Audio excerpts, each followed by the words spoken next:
Welcome to the first lesson on sexual consciousness, brother. By the end of this phase, you will have the knowledge and tools you need to create the sex life you desire. And you will understand that sex can be so much more and much better than you ever knew.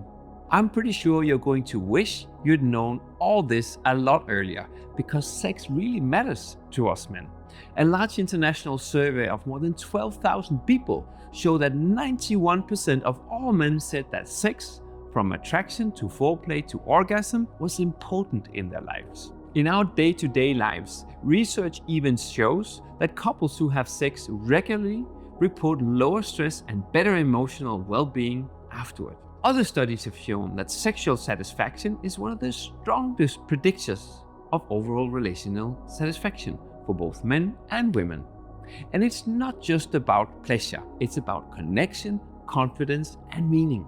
So yes, sex is important, and when sexual intimacy is used consciously, it strengthens love, relieves tension, and keeps us emotionally and physically alive, because sex is really good for our health as well.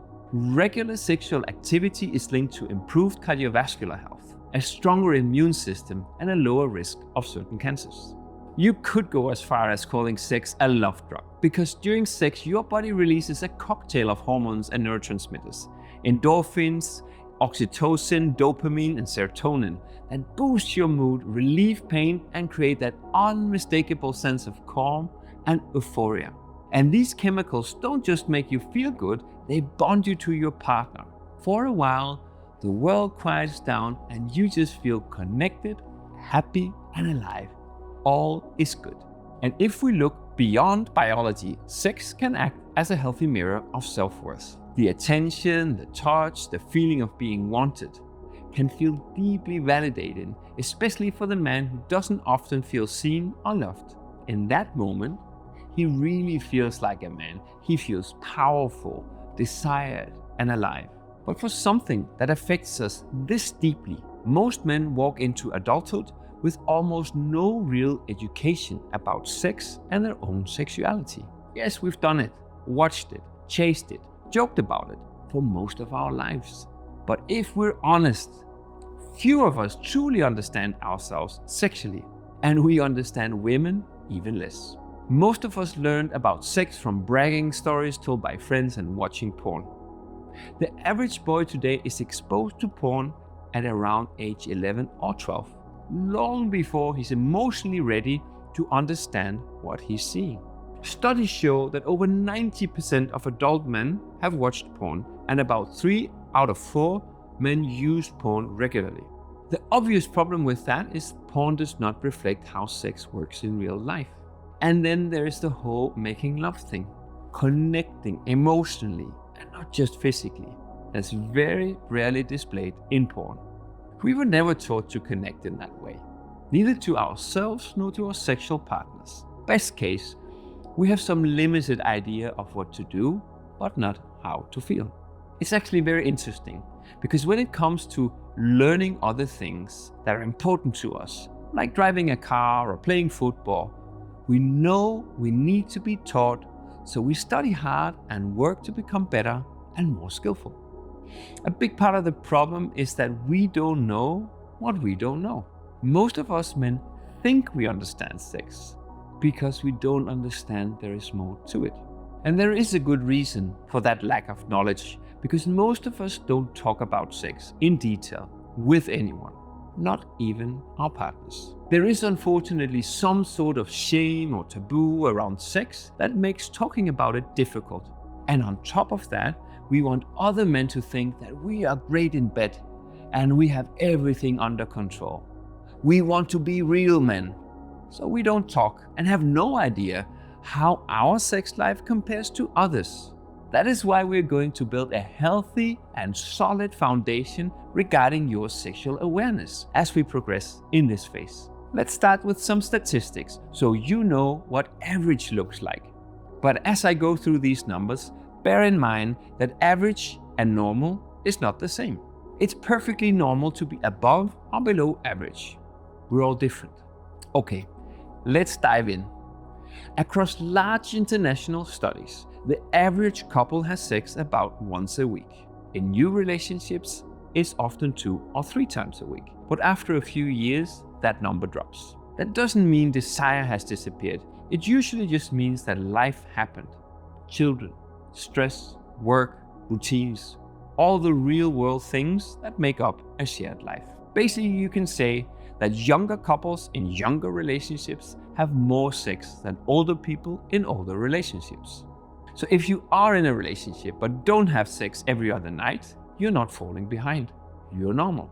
This might not mean you're satisfied. You might want more or better sex. And I promise you, you will know exactly how to get there before we end this phase. Now let's talk about the duration of intercourse and the difference between men and women when it comes to time frames.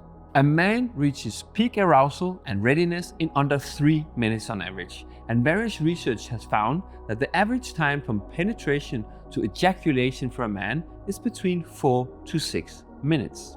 And here's where things get interesting and challenging. Women's sexual arousal typically rises significantly slower than men's.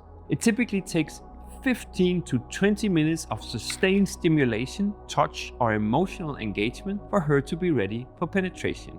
Ready in this context means increased blood flow to her genitals, that she is wet, and that the vaginal canal is expanded. In other words, foreplay really matters.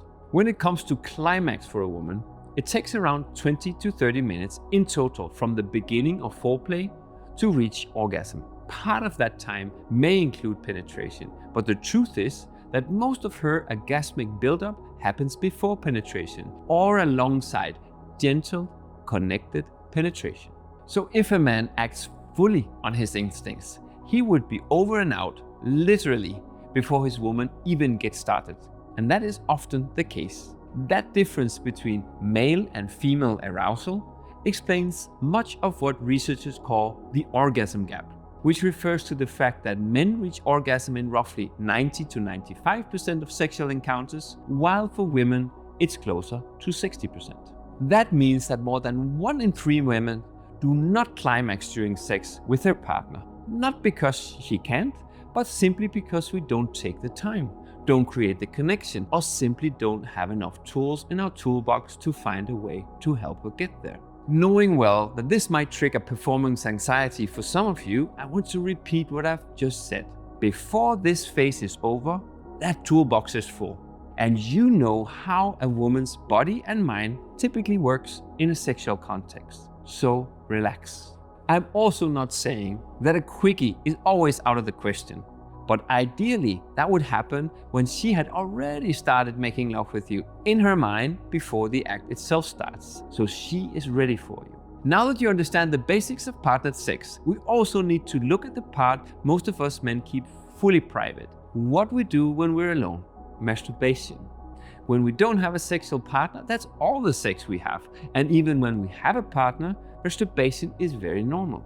According to studies, men masturbate 2 to 3 times per week, and approximately 3 out of 4 use porn when they do.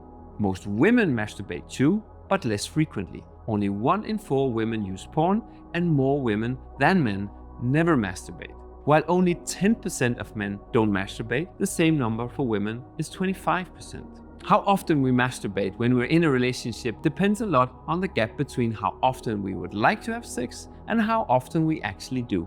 This goes for both men and women, by the way. And so does the fact that most want more sex than they're actually having. Men say that their ideal is 3 to 4 times per week, while women say 2 to 3 times. So there's a real gap between what most feel they want and the 1 time per week that is average. But remember, these are statistics, not the absolute and only truth. For everyone, sex and sexuality is very personal, and the range of normal is wide. Because we don't talk, most men don't know what normal looks like. But now you do. You can use that to ask yourself what you want to be true for you. Maybe it can help you be less frustrated or even thankful for what your current sex life looks like. Like all other parts of life, your sex life can improve. And like everything else in your life, that starts with you. This has been true in every phase so far: physical, mental, emotional, relationship. And it's just as true here. That's why the next lesson is about the male body. But for now, it's time for you to go to the challenges for this lesson, to integrate what you learned and set the starting point for the following lessons in this phase.